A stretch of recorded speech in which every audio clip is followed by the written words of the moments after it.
Okay, this tutorial is about iliona, and if one of the previous passages that we had looked at was about cum clauses, I'd have to say that this passage is all about relative clauses and then a couple of little surprises at the end. So going through the sentence or the paragraph very quickly, the first thing that we see is another cum clause right here. Let me highlight it for you. So you have the cum esset natus, so please note that one. Also note that Polydorus is the first person that we're talking about here. He's the son, and he is the son from her and from him. So note that you have different forms of saying the son of. Literally it's saying Polydorus from Priam, the son from Hecuba, because Priam had lots and lots of children. And then you get the cum esset natus. So that's the whole beginning clause. And what happens after this? After this, you have your verb, they gave, and the idea is they gave Polydorus. So now we're going to have to change Polydorus to Polydorum, to their suae ilionai filii. Right? And the here is actually being picked up by the aum over here. And then you have this great gerundive construction, which is being used as a participle. You have to take a look at how gerundives are used, but it's simply modifying the You then have a relative pronoun, and this relative pronoun is describing who iliona is, and that she was erat nupta, we have here, and then you have your dative over here. A couple dots here for you. And then you have another one. You have a quem here. Now this is a different relative clause. Let me highlight it in purple for you. Quem illa pro filio suo educavit. This one's a little bit more difficult to figure out what's going on with. The quem here is referring to Polydorus. The illa is referring to iliona. And the filio suo is going to be referring to her own son. And that's what she's doing. And her own son, the one that she's referring to here, is this fellow right here, Deipulum. Then we have another relative clause, going quem ex palimnestore procreaverat. So this is all another one. And this one, the antecedent again is Deipulum. The subject for this one is still iliona, because it's referring to the fact that she gave birth to Deipulum for Polymnestor. So Deipulum is Iliona's son, whereas Polydorus was Priam and Hecuba's son. And Iliona, this woman right here, raised the two of them side by side as though they were brothers. Alright, continuing on. The next piece we have here, we said the pro suo fratre educavit, right? So, as his own brother, and this is again referring to, who is this referring to? This one is referring to Polydorus. So she raised her own son as though it was his own brother. That is to say, as though it was Polydorus' own brother. Then you have a purpose clause, right? In order that what? In order that she, and then you get this right here, may praestare. In order that she might present parentibus to her parents, right? In order that she might present to her parents alteri eorum, either of them, right?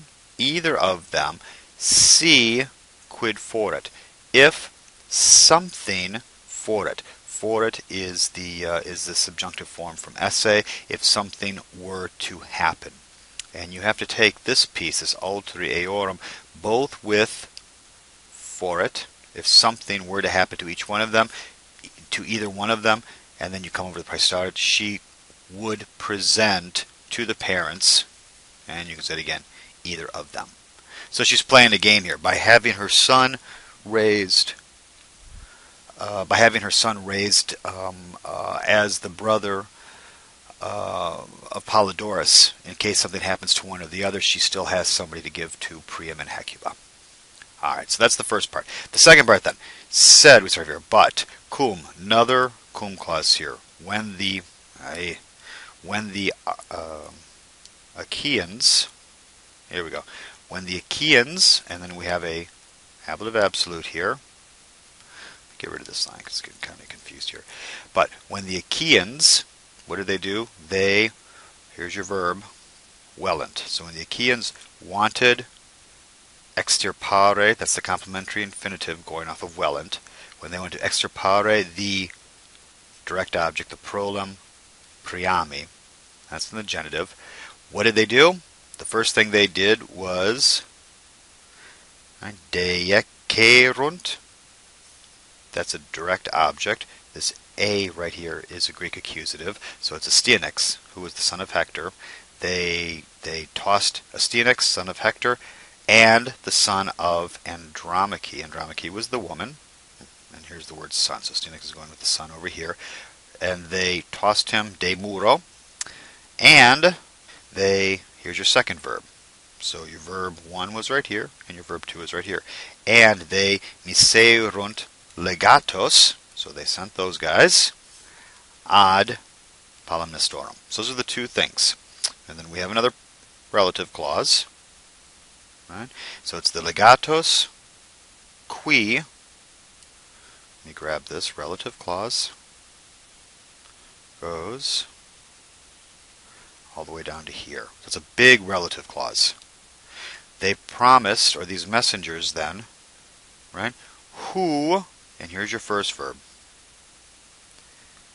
who promised, right, to him. So now this is the king, right? This is palimnestor. This right here is referring to palimnestor. Who promised to him.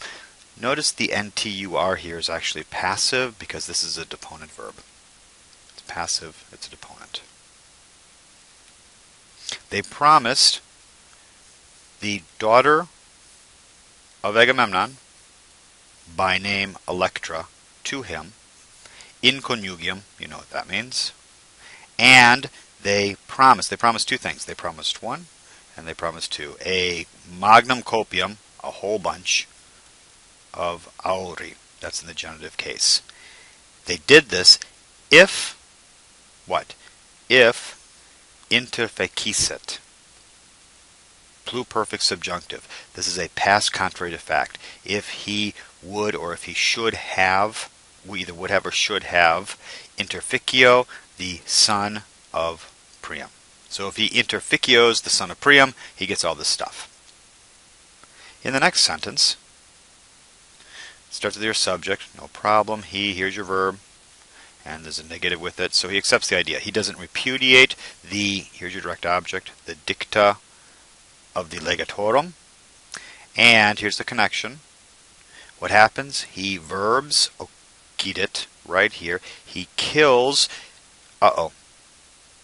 Deipolus, and Deipolus' own son. Why did he do this? Because he didn't realize that the two of them were being raised. He didn't recognize one son from his brother-in-law. So his own son Deipolus, he killed. How did he do it? And this is an adjective. It's really being used adverbially though. He did it imprudently. He did it unwisely. Why? Because he arbitrans. He was thinking, and then you have indirect discourse. He was thinking that he, that's what we call the reflexive pronoun. In an indirect discourse, reflexive pronoun goes back to the subject. The subject here, and from here, goes all the way back to palimnestor. So the palimnestor is the subject. That palimnestor had killed the direct object, the son, Polydorus, namely the son, and then that's the genitive of Priam. So what happens next? Well, afterwards, Polydorus, however, because Polydorus is still alive, right? Deipolus has died, but Polydorus hasn't died. Let me erase a little bit of this. We can get some. All right. So what happens next? Well, Polydorus, our subject, he wants to know what's going on. So you got to come all the way down here, and this is coming from proficiscor. So he proceeded. He set forth, and it's a deponent verb again. He proceeded where?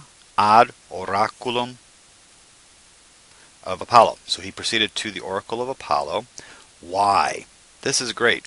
We have another, it's right here, supine.